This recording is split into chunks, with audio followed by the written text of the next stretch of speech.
Cori's a producer, director, narrator of the groundbreaking video Sweet Misery, A Poisoned World. That video examined aspartame toxicity. Now she takes on the U.S. corporate power structure that's producing neurotoxic foods that result in a dumber populace as a matter of public policy. You heard that right. Dumber populace as a matter of public policy. Sweet Remedy, the world reacts to an altered food supply. Now, this video reveals MDs, medical professionals, offering solutions to take control of our food supply and our lives. She reveals, Cori, how our institutions designed to protect the public from harmful substances have utterly failed us. Portrait of this poisoned world also offers hope and a remedy. Cori, welcome to Erskine Overnight. This video runs over 2 hours, Sweet Remedy. It's a long video with lots and lots in it, isn't it? And you interject yourself in this video, which you didn't do as much in the other one. Well, Erskine, first of all, hi, and thanks for having me. It's great to be here. It was quite a journey. We interviewed probably about 50 people for this documentary and crossed the gamut of doctors, PR experts, all sorts of people for this documentary. And we really, we thought our eyes were wide open for the first one, and they kept getting wider. The regulatory authority in this country has been overridden by political and economic assaults by the pharmaceutical and food industries. In other words, the FDA ain't working. It's broken. Mm-hmm. Yeah, is that fair to say? Well, you know, I keep running across studies where it's not very clear. You know, there was an example. Stevia is a great example of this with the FDA. Stevia is a natural herb that's found in Brazil and China. It's been used there for thousands of years and never had a problem. What happened was, there were some very strange forces that prevented it from obtaining FDA approval. First of all, there was an anonymous... Now, wait a minute. Stevia is approved as a dietary supplement. Yes, it's just but not approved as a sweetener. And you can't even write a book as a sweetener, using it as a sweetener in the book. They get upset with that, too, and make you burn the books. Yeah, we talked with the Stevia company in Texas, who had to deal with that. They put a cookbook out with stevia, and they had a lot of harassment from the FDA, including them wanting to burn their books. How many consumer complaints have there been to the FDA about stevia, causing headaches, upset stomach, bowel problems, anything? How many complaints? Well, you know, there was one anonymous industry complaint, but nobody knows who filed the complaint with the FDA. And as Jim Turner, the attorney, describes in our documentary, the FDA won't disclose the sources of the complaint because it's secret. How many complaints have there been on aspartame? Oh, there have been a lot. As a matter of fact, in the 80s, aspartame comprised about 80% of all complaints to the FDA. 80% of all complaints to the FDA. 0 complaints, only 1 from within the industry. Yeah, well, that makes sense. Of course, they would have one available and the other one not available. Makes perfect sense. One's been going around for thousands of years. The other one is a created substance, a Frankensteinian sweetener, and makes a lot of sense. One natural, one totally unnatural. Yeah, okay, that makes sense in today's world. There were also questionable studies that were presented as showing something wrong with stevia. There was a Brazilian researcher, for example, that his name was Mauro Alvarez, who was identified with a number of studies that he was involved with that made this FDA list of questionable studies. The problem was that they showed nothing wrong with stevia, and he even says that. So the FDA had an admission that no one from there reviewed the studies listed, so they have no idea what the studies actually suggest, and that was the case in point. However, Monsanto rigged their research to prove that, or try to show that aspartame was safe. Robert Shapiro, who was in charge of Monsanto at the time, marketed aspartame and NutraSweet along with Donald Rumsfeld, and their studies were basically bogus studies. Anything that didn't fit within their agenda, they just threw out. Okay, this person grew an extra horn or something, this cow or whatever. They just throw the thing out. So this was how bad it actually got. It was absolutely ridiculous. And they testified that, yes, they lied on all those studies. The rats with all the holes in the brains, they did everything to rig those studies, to pasteurize, going through milk about 4 different times, heating it up on various things. It's ridiculous. Now, one of the things I wanted to ask you, you did the pivotal work on aspartame in Sweet Misery. You talk a little bit about aspartame here. You talk about it and behavior with children, with adults. You talk about MS, which is an autoimmune disease. And there are 2 things that make it worse or can even start it. One is MSG and the other is aspartame.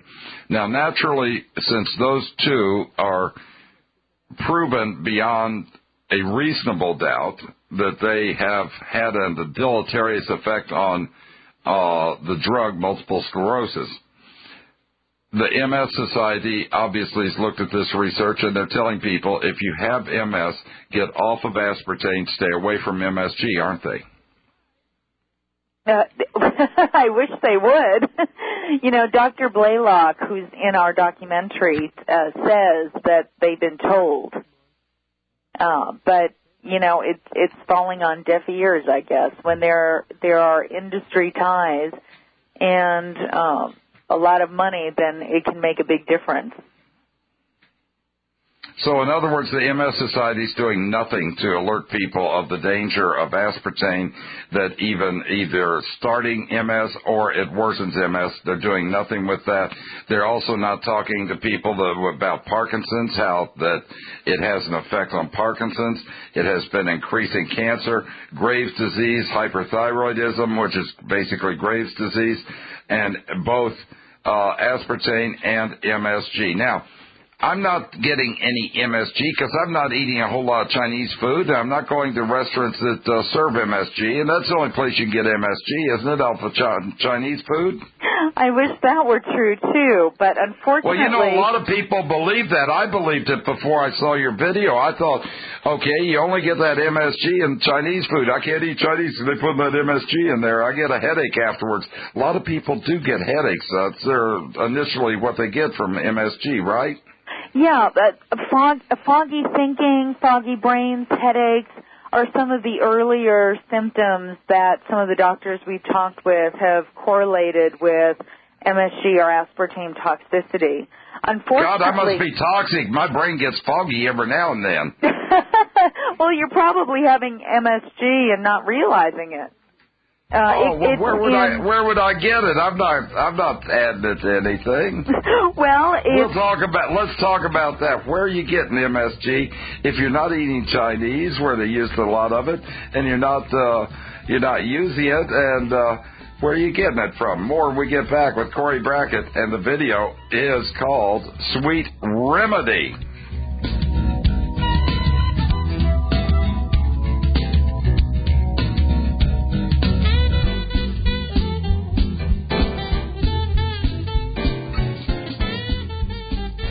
And don't go postal. Erskine will be right back. Now that you don't have to kick Dick around anymore, you're probably like all the rest. You listen to Erskine overnight, don't you? We're talking tonight with Cori Brackett, and she has just come out with a video called Sweet Remedy.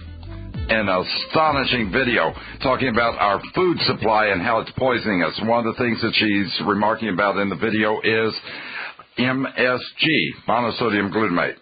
Now, in the video, a gentleman says every 10 years the amount of MSG has doubled in food. Where is it? I'm not seeing it on the label. Where is it, Cori? Almost as if every time we, as the public, the consumers, start to get smart enough to realize that, maybe there, or we notice that there's monosodium glutamate in a food, they find another way to call it something different. So we're fooled again. I was fooled. I have a hard time avoiding it myself.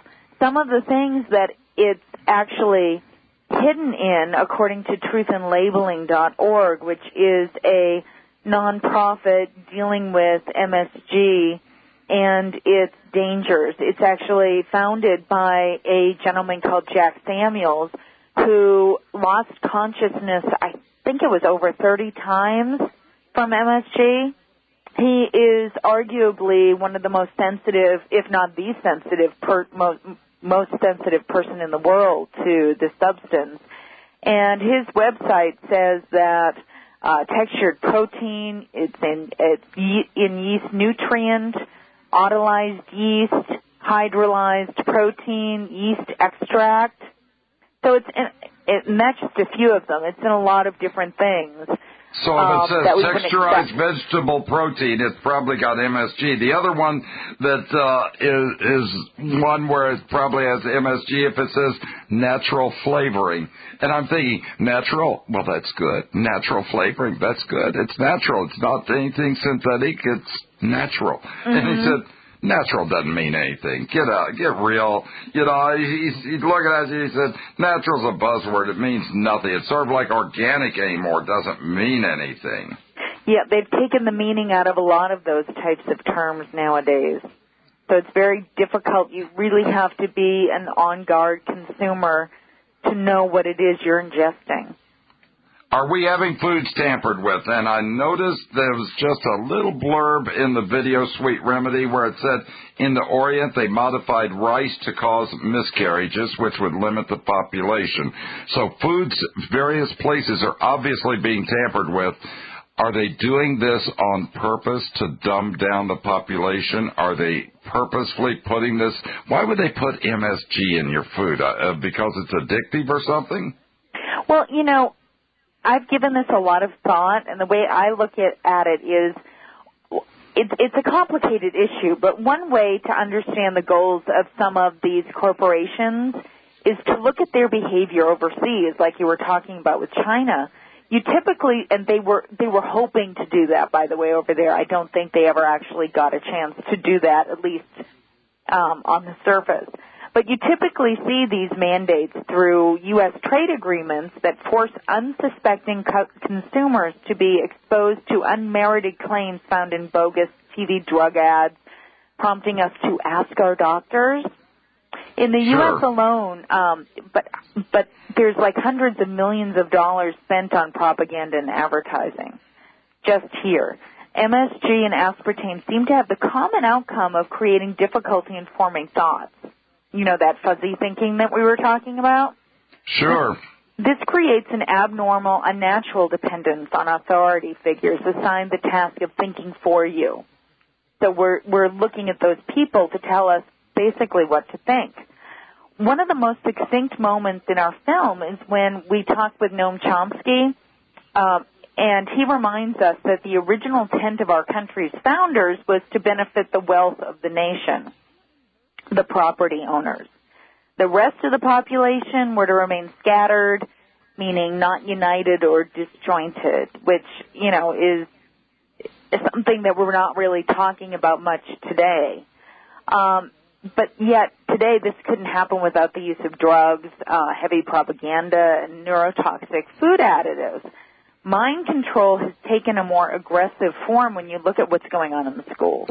And so it's a very complex issue, but it brings us down to how children are reacting to these foods. They have trouble concentrating, they're uncomfortable, they're dyslexic.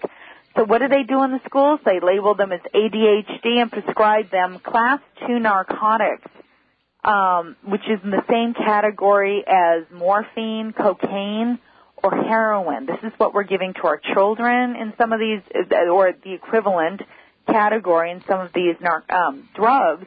and this is mind control, which is... They're becoming riddled with Ritalin. Exactly. Exactly. Now, you've got, and you wonder about why you have problems with the people just elsewhere.